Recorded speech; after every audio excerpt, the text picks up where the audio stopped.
Hello friends, आज हम Indian contract act 1872 के अगले लेक्चर की बात करेंगे।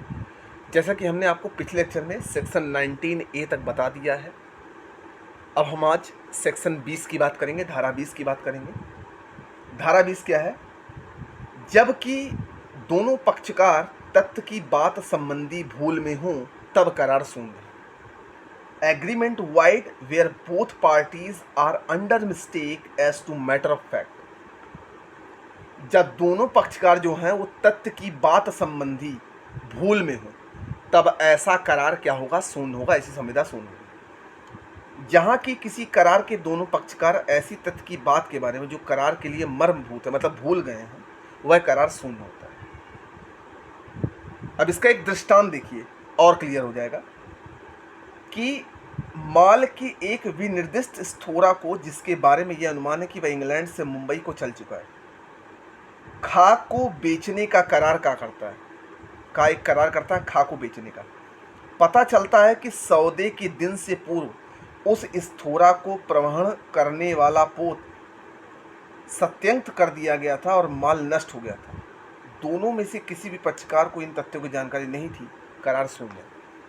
अब कहने का मतलब है कि कान ने खा को एक करार किया कि भैया ये स्थूरा है, एक सामान है, ठीक है, वो शिप से आ रहा था।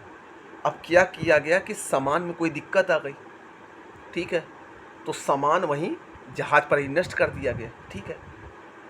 जब नष्ट कर दिया गया तो जाहिर सी बात है कि का और खा को पता नहीं चला।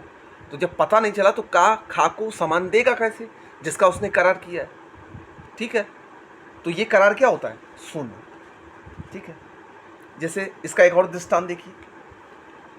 खा से अमुक घोड़ा खरीदने का करार क्या करता है? का से एक घोड़ा खरीदने का अमुक करार करता है। यह पता चलता है कि घोड़ा सौदे के समय मर चुका था। पता यह चलता है कि घोड़ा जो है वो सौदे के समय मर चुका था। यद्यपि दोनों में किसी भी पक्षकार को इस तरह की जानकारी नहीं थी, इसलिए करार शून्य। अब देखिए, मतलब कहने का मतलब कि मेरे पास एक घोड़ा है और मैं आपको बेचने के लिए करार करता हूं, ठीक है। अभी हम आपके सामने हैं, घोड़ा सामने नहीं है। अब पता ये चला कि जब हम दोनों लोग करार कर रहे थे तब घोड़ा मर चुका था, तो हम दोनों लोगों को जानकारी नहीं थी। भाई हमको तो ये पता था कि नहीं घोड़ा जिंदा है, तो आपको भी लगा हो कि हाँ भैया घोड़ा जिंदा होगा तभी बेच रहा है सामने वाला। लेकिन अब एट द टाइम उसी पोजीशन में क्या, वो घोड़ा की मौत हो चुकी थी। तो इस करार को क्या कहेंगे? शून्य कहेंगे। अब आता है धारा 21, विधि के बारे की भूलों का प्रभाव, effect of mistake as to law. अब विधि के बारे में भूलों की प्रभाव क्या कहती है?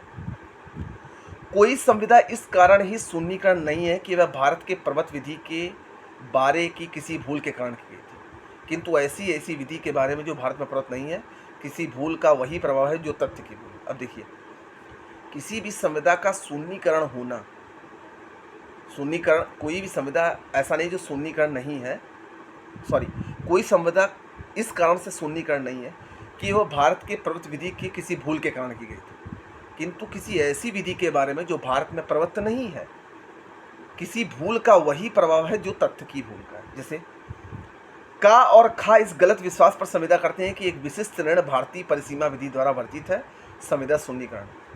का और खा एक गलत भरोसे पर संविदा कर लेते हैं, ठीक है, कि एक विशिष्ट ऋण भारतीय परिसीमा विधि द्वारा वर्जित है, लेकिन ये संविदा क्या है? शून्यकरण होगी, ठीक है। अब आते हैं धारा 22 की बात। एक पक्षकार की तथ्य की बात के बारे की भूल से कर्ता संविदा। एक पक्षकार के तथ्य की बात के बारे में भूल, अगर एक पक्षकार के तथ्य के बारे में भूल है, कोई संविदा इस कारण ही शून्यकरण नहीं है कि उसके पक्षकारों में से किसी में एक के किसी तथ्य की बात के बारे में भूल होने से वह कथित हुई थी। देखिए, कोई भी संविदा इसलिए नहीं शून्यकरण हो सकती कि किसी एक पर्सन को तथ्य के बारे में भूल। ये धारा 22 कहती है। अब आता है धारा 23, कौन से प्रतिफल और उद्देश्य विधिपूर्ण है और कौन से नहीं। अब ऐसे कौन से, what consideration and object are lawful and what not. ऐसे कौन से प्रतिफल हैं जो उद्देश्य से विधिपूर्ण है और कौन से नहीं। तो देखिए, करार का प्रतिफल या उद्देश्य विधिपूर्ण है सिवाय जब वह विधि द्वारा निषिद्ध हो, वह ऐसी प्रकृति का हो यदि वह अनुज्ञात किया जाता तो किसी विधि के उपबंधों का विफल कर देगा। अब जैसे कहने का मतलब है कि वो किसी लॉ के द्वारा बंधा हुआ ना हो, वो किसी ऐसी प्रकृति से हो जिससे वो ना जानता हो कि इसके लिए वो विफल हो जाएगा उस संविदा के लिए। वह कपटपूर्वक हो, बेईमानी से हो, बलपूर्वक हो, धमकी से हो, उसमें किसी अन्य के शरीर या संपत्ति की क्षति अंतर्लिप्त या विविक्षित हो। ऐसा तो नहीं कि इस संविदा से किसी के शरीर की या किसी की संपत्ति की को कष्ट पहुंचे, क्षति हो। जैसे का अपना घर 10,000 रुपये में खा को बेचने के लिए करार करता है। का अपना घर 10,000 रुपये में बेचने के लिए खा को एक करार करता है। यहाँ 1,000 रुपये देने का खा का वचन घर बेचने के का के वचन के लिए प्रतिफल। अब कोई का अपना घर 10,000 रुपये बेचने के लिए खा को तैयार है, तो खा अब यहाँ पर उसने कुछ कहा होगा कि भैया 1,000 रुपये तुम दोगे तो हम ये श्योर कर देंगे कि हाँ तुम मकान लोगे। और घर बेचने का वचन 10,000 रुपये देने के खा के वचन के लिए प्रतिफल है, ये विधिपूर्ण प्रतिफल है। ठीक है, का यह वचन देता है कि गा जिसे खा को 10,000 रुपये देना है उसे देने में असफल रहा तो वह खा को 6 मास के बीतते ही 1,000 रुपये देगा। खा तदनुसार गा को समय देने वाला वचन देता है।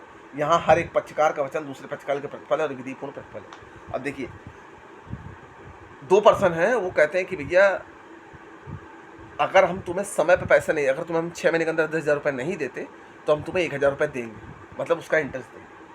तो 1, 2 और तीसरा पर्सन जो ये सुन रहा है वो तीनों उसके लिए क्या है? प्रतिफल है। ये हो गया धारा 23।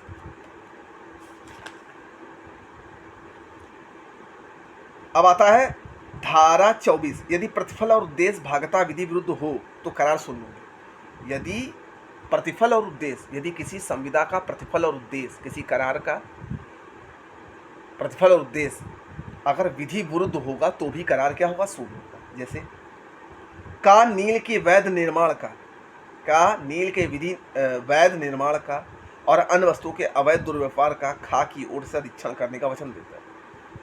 का नील के विनिर्माण का तथा ऐसे कुछ वस्तुओं का जो अवैध रूप से व्यापार होता है उसको खा को संविदा करने का वचन देता है, करार करने का वचन देता है। खा 10,000 रुपये वार्षिक संलग्न के का को देगा। अब खा क्या कहता है कि मैं तुम्हें हर साल 10,000 रुपये दूंगा। ये करार इस कारण शून्य है कि वचन का उद्देश्य और खा के वचन के लिए प्रतिफल भागता विधि विरुद्ध है। कहने का मतलब है कि प्रतिफल जो है और जो जिस चीज़ के लिए संविदा हो रही है ये दोनों क्या है? विधि विरुद्ध। ठीक, तो हम उम्मीद करते हैं कि आपको ये वीडियो पसंद आया होगा। अगर पसंद आया है तो आप अपनी इच्छा के अनुसार इसको शेयर कर सकते हैं। बाकी मिलते हैं हम नेक्स्ट वीडियो में। Thank you.